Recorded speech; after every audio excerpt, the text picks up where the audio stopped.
this song for you. You're listening to Deep Purple Smoke on the Podcast. I will do one episode for each song the band recorded in the studio. However, this is a fan podcast and not band endorsed. It's more of a tribute to their long history, well beyond just the hits, and my way of giving something back to a band that has given so much to me. Let's dig in!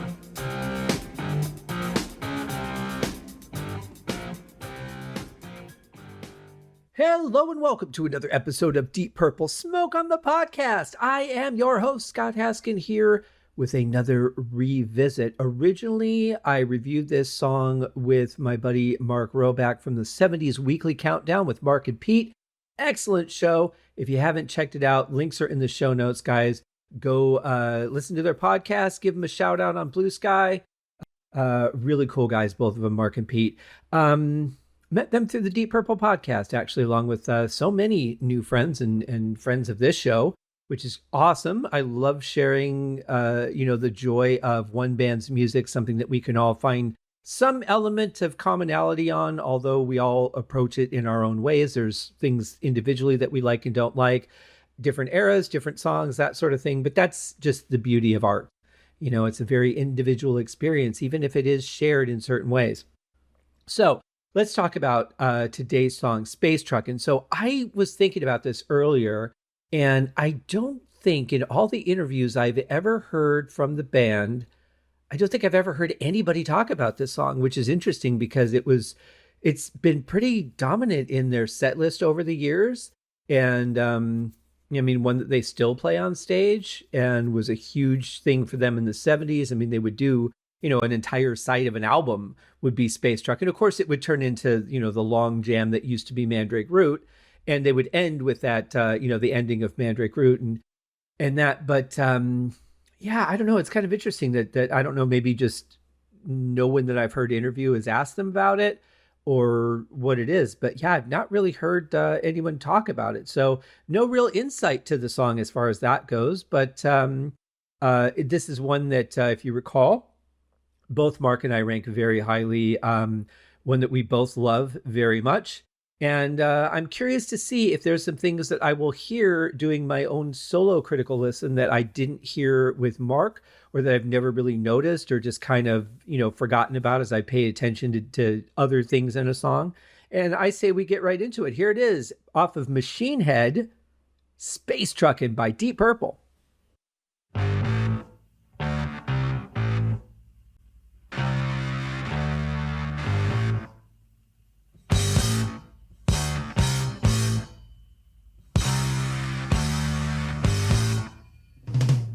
As I mentioned on the show with Mark, I love that they're not 100% on here, and it really starts with the part with Ian Pace coming in, but the second half of that when they're doing the more separated notes. So I'm going to go back and just play that for you, and we'll continue on from there.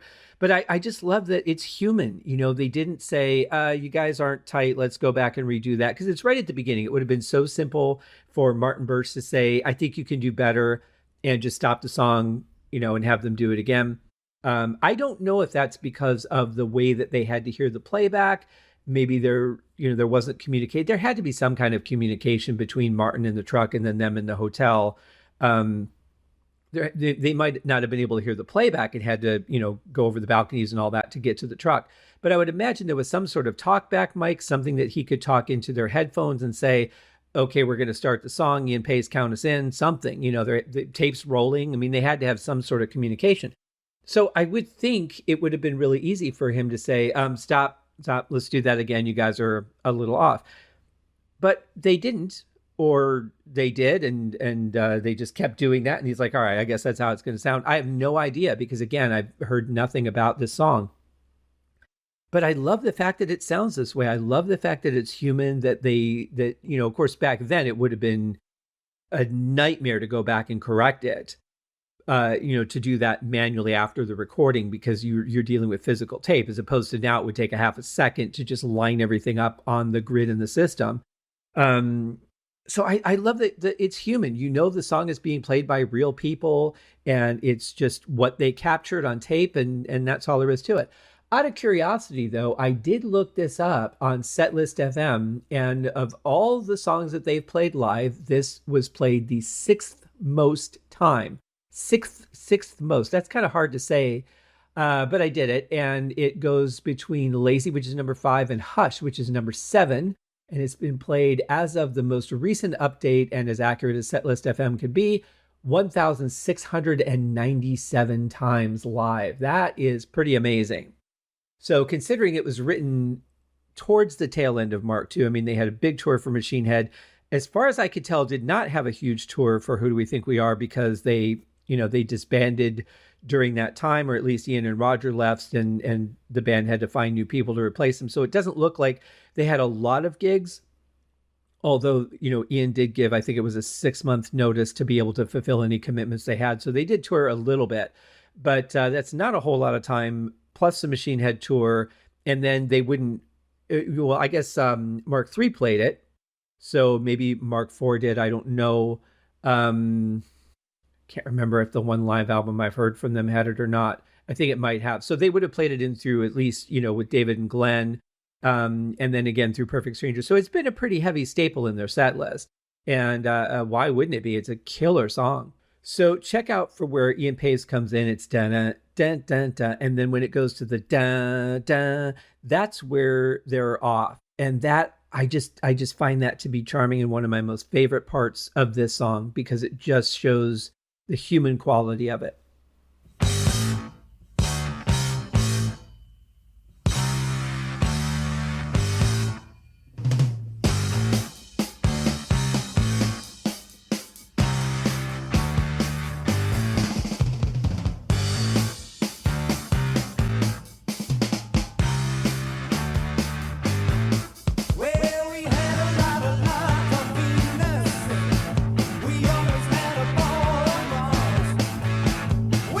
I love this combination of sound with Richie in the left ear, John in the right. Roger seems slightly right of center, if I'm pinpointing that properly. But it's an interesting thing, because Richie and John are not playing the same thing, but what they're playing just kind of blends together so beautifully and really puts some movement into the song. Genius writing.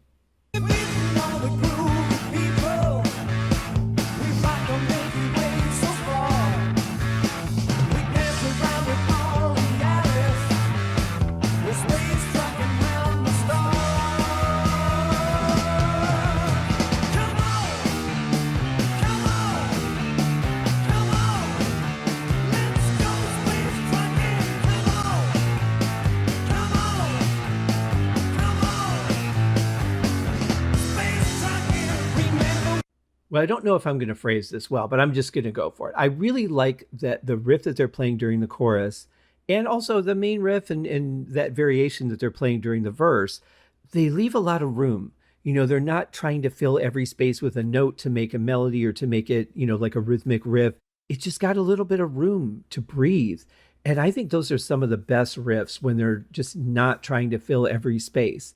They're interesting. You can play a lot with them. They're easier to do variations with. And I think it works so great. And I love how just simple they are, especially this during the chorus. It's just basically a descending scale. Da, da, da, da, da, da, da, da, da, da. Just going back up to the top of the slide, sliding down, running up the ladder to the top of the slide and sliding down. It's really simple, but fantastic. And the heavy sound is what really makes it work. I mean, you could do that if you were doing something melodic. Let's say Richie was doing that riff on, the first couple of strings on his guitar, where you really don't hear that much distortion. It's more pitch. It could sound good, but obviously, this bottom heavy sound is pushing a lot of power behind the riff. And that really helps just bring out a depth in it that the note progression itself wouldn't.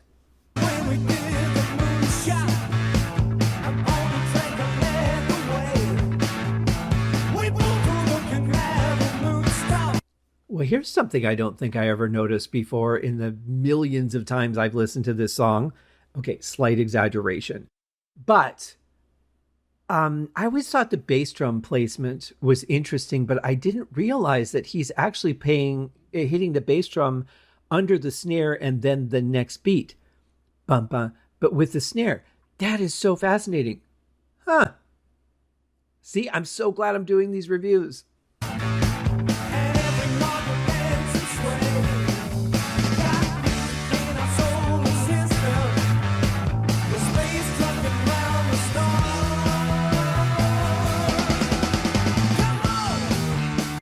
I love that drum fill because it is such a teaser for what comes up later in the song. And, the first time you hear the song, of course, you have no idea. You think it's just a cool fill. But yeah, that comes up later in a much more grandiose fashion. But for now, it's also just a great lead in into the chorus as well. It's got good motion to it, and it's exciting. And even for as short as it is, it's got a little bit of drama.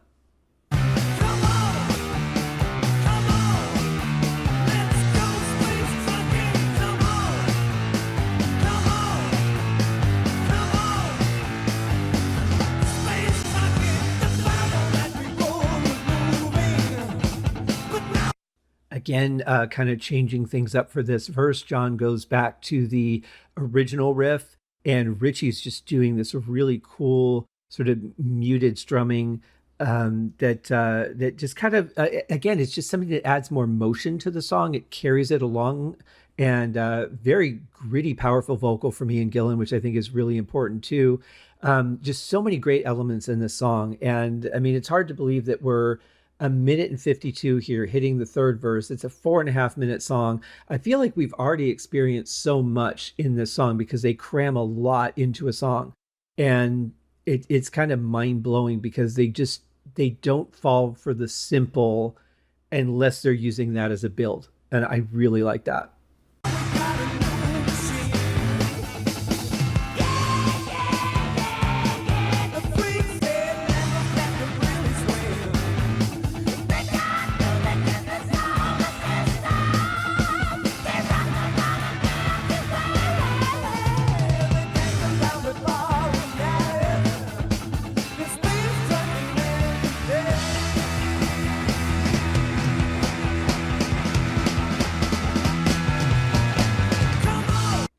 Again, another nice change up the way Ian Pace is playing the bass drum through this section.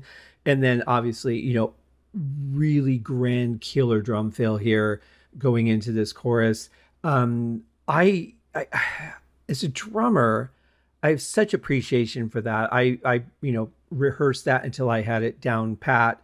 It's one of those fills that just makes you feel accomplished when you can pull it off right. When it's one thing when you're writing it, when you're trying to copy what somebody else is doing, to be able to do it with the same inflection, the same energy, the same just performance overall can be a bit of a challenge sometimes. And I remember very young working on that one and really being proud of myself when it came out right.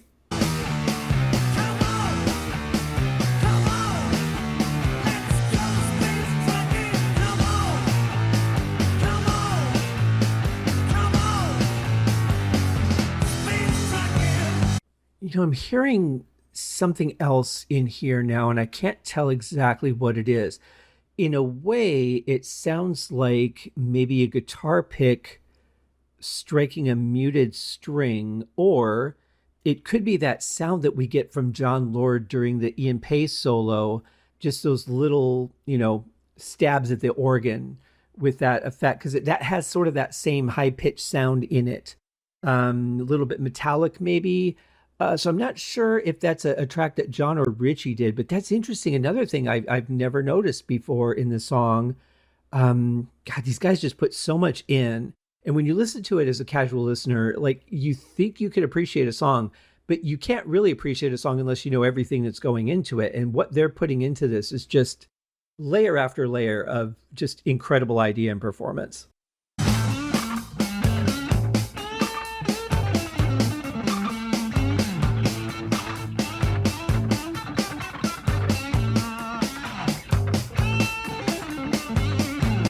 So I don't think I need to tell you what a great solo that is from Richie. It feels like it ends kind of abruptly because I'm used to much longer solo sections from him. And so it almost seems like, hey, let me just say something real quick before I give the stick over to Ian to speak and do his part.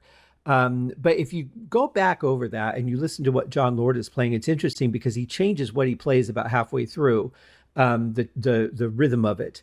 But yeah, it's like you could hear a little bit of like that metallic scratching in those sounds that he's playing, and I'm kind of wondering if that's not what I heard in the last section that I was talking about, because it sounds like it could be Richie striking a muted guitar string, but it sounds a lot like that. So I'm gonna lean towards the fact it was probably John Lord, because he was already recording this track anyway. So just say, hey, just take me back through that last chorus and I'll start there. That kind of makes sense. But yeah, it's a really cool effect that he's playing. And I mean, it's something we've heard similar to him do before, if you think about Hush and songs like that.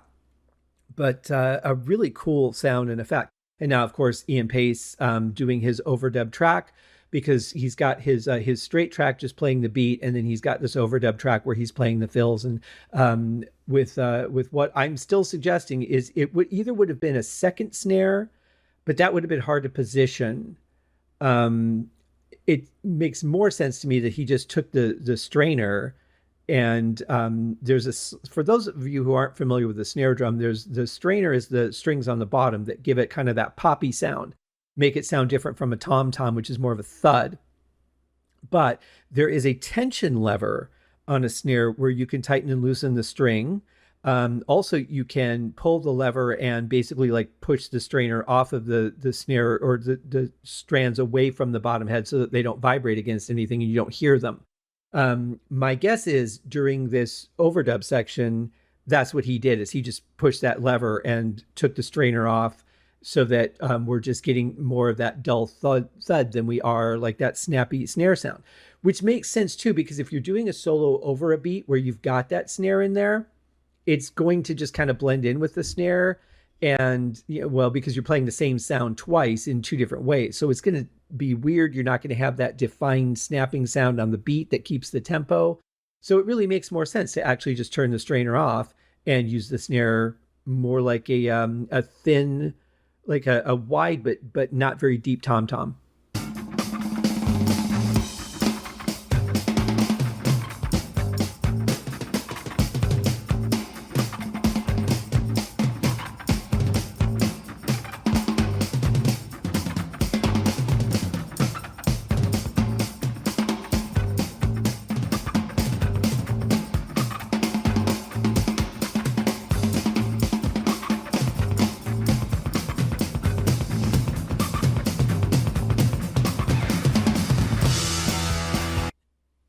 And this is just such great playing, and he works so well with the bass beat that he has already in the song, and then just putting in the fills so that they work perfectly with that beat, kind of enhancing the beat that he's playing underneath of it, letting it shine through without just soloing over the top of it and burying everything. They work very well together. And I really like that. I like the way he comes out of it too, with the, going up to the higher tom and the lower tom to come out to transition to this other part. It's kind of like a little cue. And although the band wouldn't have needed it, because when they already had the backing track, so they knew when this part was coming up. But I don't know if it's more a cue for the audience or just the way he wanted to play the transition. But either way, that really adds a nice touch of finesse there.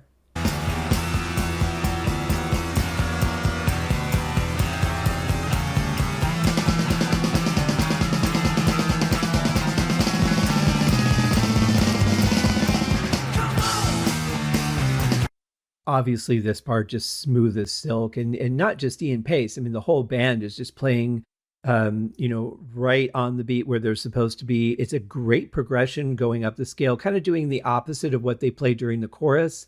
Because in the chorus they're going down in the scale. Here they're just going up and up and up.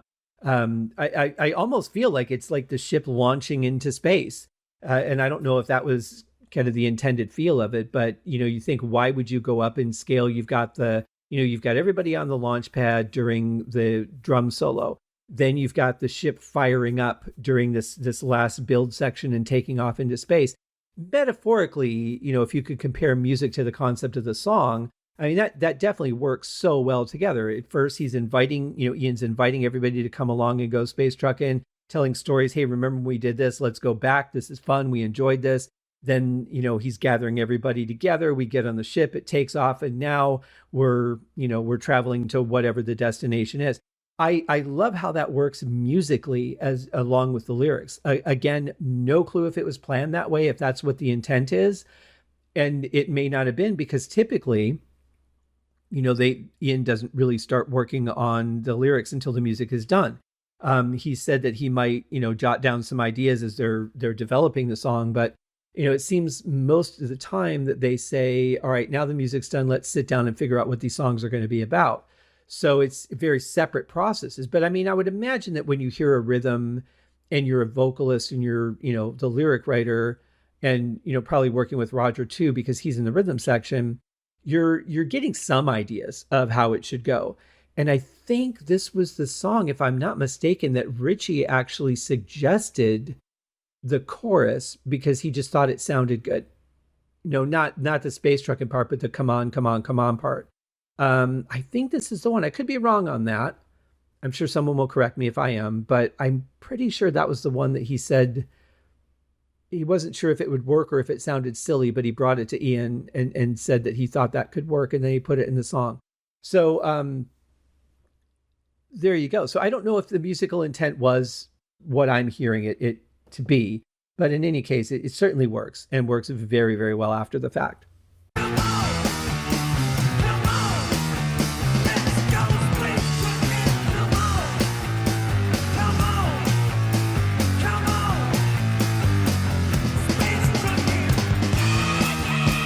Another just absolutely brilliant transitional fill. That's another one I've always loved. It's really simple, but it has just that quality that you really need in a song like this. And personally, and I'm sure everybody has their favorites, but I think this and Fools, as far as drum fills go, I think those two songs are a couple of Ian Pace's best in these early years, where he's a little more adventurous.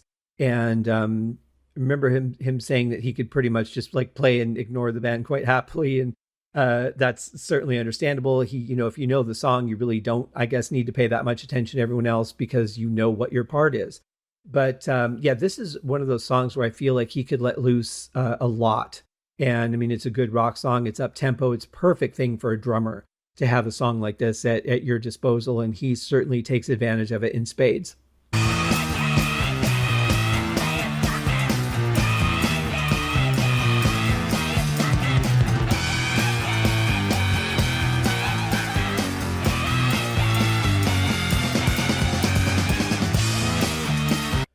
I really love that effect they have on Ian. They've got a little bit of a delay on him, but they've also got him kind of like drifting out away from the rest of the band. And I think that's a really cool way to end it. Obviously, he's singing at, full power, just really 100% into the song and giving it everything. But it's just a matter of that effect, that kind of he's like drifting off into space feel. And again, just another brilliant engineering decision.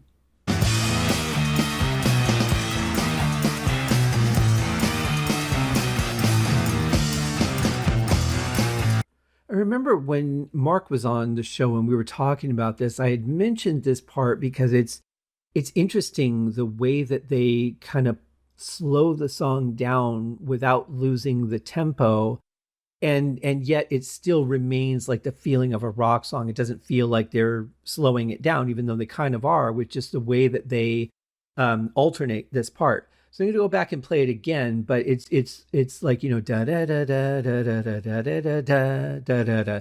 They just have that little feel, and then you've got Ian Pace that just kind of stops and then just taps a couple times on the snare, da da da da da da da da, and it really changes the feel of the song. But again, the meter's moving; it's not slowing down, but the way that they play that gives it a bit of a slowing down effect.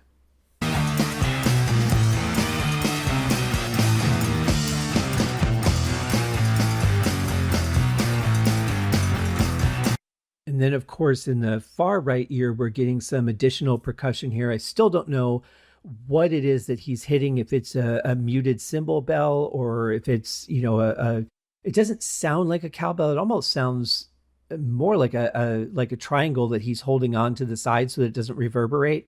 but it's got a really interesting pitch to it. More than likely, it's a cymbal bell would be my guess. But where you're holding the cymbal so that it doesn't ring out, it sounds very dead. But it's an interesting rhythm on top of what we're getting already, and just another thing that kind of helps keep those train wheels in motion.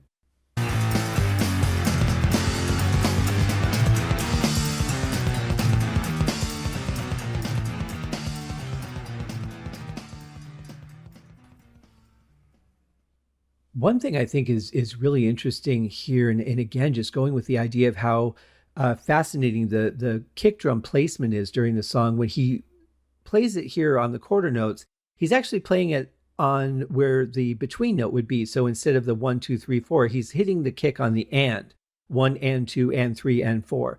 And that is kind of creating the illusion that it's a double bass, even though it's not, and we're not getting the double bass sound, but he's hitting the alternate where that second bass drum would be and just not playing where the first bass drum would be, which is, again, like such a fascinating choice.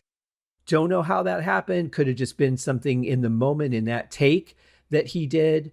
But this is an overdub. It doesn't sound like, because this is just continuing on from the beat. The beat is not playing also underneath of this, so this wouldn't be on the overdub track. It was probably what he played when they did the master take. So either way, really cool. I love the sound of that. The music is just fantastic, the way it fades out. And again, we get those little teaser notes from Richie, like he's going to go up the scale, and we don't get to hear what he does. And as always, I mean, that's so frustrating when you're enjoying the ride and then the ride just kind of like dumps you off on the side of the road and you just watch it drift off into the sunset, and you're like, but I wanted to be in the car. Oh, well, I guess I'll walk home. It's just such a thing for me where I just want to soak up every little bit of something that I enjoy. And I don't know if you guys feel that way. If you're like, when the song's over and you don't care, you don't really wonder what they did after the fact. I'm one of those people that does. But then, when I watch a horror movie and I see, whoever the final girl is, and she's there in the hospital at the end and they're trying to, wipe the blood off her. And I wonder, what does she do tomorrow? Does she go back to school? Does she go to work? Does she, how does she deal with what comes after? So I always, want the what happens after it ended kind of answer. And I may be in a minority on that. That's perfectly understandable and acceptable. If that's the way it is, that's fine. But either way, the important thing is that we enjoy the music. And I know that this is a very popular song. If it wasn't, they wouldn't keep playing it live so many times. I wonder if it will ever usurp Lazy. That's a question. But either way, I hope you guys are having a great day. Please, if you haven't already, rate and review this on Apple Podcasts. Even if you don't listen on Apple Podcasts, if you would, that would mean a lot to me. I would appreciate that very much. And thank you guys for all the sharing, the comments, the encouragement that you guys have given me, the things that you're excited that you hadn't heard before that I've picked out and have been able to appreciate some of these songs in a new way. It's interesting, I think after a while we just kind of settle in for, oh yeah, I know that song. And we just kind of listen to the parts that we listen to. When the vocals are there, we focus on the vocals. When it's a guitar solo, we focus on that and that sort of thing. But it's good to every once in a while just kind of refresh your audio palette and see what you can find to appreciate that you haven't heard before, especially in something that I think after a while we just kind of take it all for granted, Music a lot of times is multi-layered. There's a lot of things going on. And I'll always remember my buddy Nash, excellent composer, who told me, if you really want to get to know a piece of music, pick one instrument, listen to it over and over again until you know everything it does in that song, and then move on to the next sound, and then do that again and move on to the next sound until you've gone through all the instruments.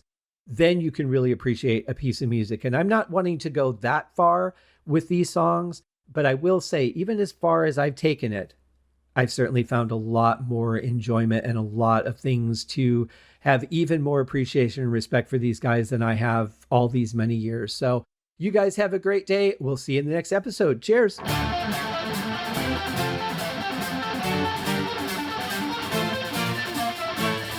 Thanks for listening to Deep Purple Smoke on the Podcast, a tour of the entire Deep Purple studio recordings. Please remember to give the show a rating on Apple Podcasts or wherever you're listening. Leave a comment and tell your friends. I also have a Patreon set up if you'd like to support the show. You can also write to me at smokeonthepodcast@gmail.com. I hope you enjoyed the episode, and thanks for listening.